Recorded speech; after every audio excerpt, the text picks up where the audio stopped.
Dear student, I read the next paragraph. You will listen carefully. Now start.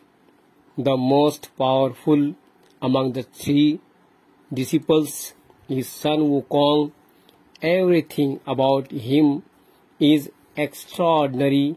He was born when winds blew over a huge stone egg on the flower fruit mountain. He is able to transform himself in 72 different ways.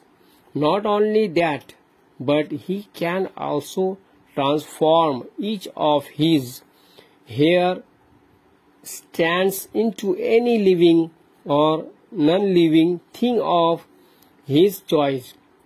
His As You Wish gold banded kajal is also magical.